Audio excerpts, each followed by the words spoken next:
स्वामींची सर्व सेवा करून बघितली, जे जे सांगितलं ते ते करून बघितलं, परंतु काही फळ मिळाले नाहीत, प्रश्नाची उत्तरे मिळाली नाहीत किंवा इच्छा पूर्ण झाल्या नाहीत. तर तुम्ही आता स्वामींचे हे 3 गुरुवार करून बघा. मनामध्ये विश्वास ठेवून, मनोभावाने, विश्वासाने आणि श्रद्धेने तुम्हाला हे 3 गुरुवार करायचे आहेत. हे 3 गुरुवार तुम्ही विश्वासाने, श्रद्धेने केले तर तुमच्या इच्छा पूर्ण नक्की होतील. स्वामी प्रसन्न नक्की होतील, तुम्हाला अनुभव नक्की येईल. मित्रांनो, फक्त 3 गुरुवार आणि तुमची प्रत्येक इच्छा पूर्ण होणारच. स्वामी समर्थांच्या कृपेने जीवनात चमत्कार घडतात. हा एक गुप्त व्रत आहे, जो श्रद्धेने केल्यास कोणतीही अडचण सुटते, मागितलेले मिळते. तर मित्रांनो, पहिल्या गुरुवारपासून किंवा तुम्हाला जेव्हा वाटेल त्या गुरुवारपासून या व्रताची सुरुवात तुम्हाला करायची आहे आणि अनुभव घ्यायचा आहे. तुम्हाला 3 गुरुवार हे व्रत करायचे आहे. कोणत्याही गुरुवारी काही अडचण सुटत किंवा काही प्रॉब्लेम आली तर मग तुम्हाला नवीन 3 गुरुवार करावे लागतील, हे लक्षात ठेवा.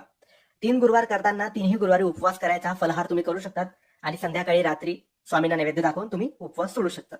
हे झालं उपवास कसा करायचा आणि नियमांचं पालन. नियमांमध्ये तुम्ही व्यसन, मांसाहार या 3 गुरुवारमध्ये करायचं नाही.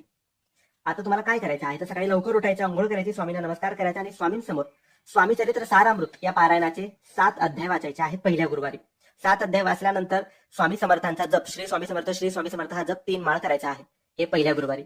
दुसऱ्या गुरुवारी उरलेले 7 अध्याय वाचायचे आणि 3 माळ स्वामींचा जप. आणि शेवटच्या गुरुवारी शेवटचे 7 अध्याय वाचायचे आणि श्री स्वामी समर्थांचा जप 3 माळ. एकूण 21 अध्याय असतात.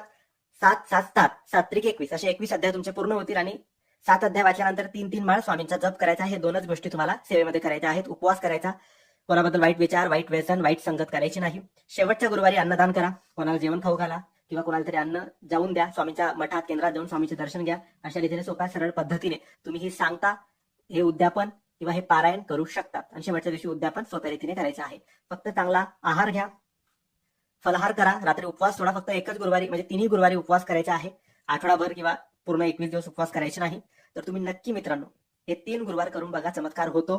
फक्त आपल्या मनात विश्वास पाहिजे, श्रद्धा पाहिजे. करून बघा आणि विश्वास असेल तर कमेंट्समध्ये श्री स्वामी समर्थ लिहायला अजिबात विसरू नका. धन्यवाद.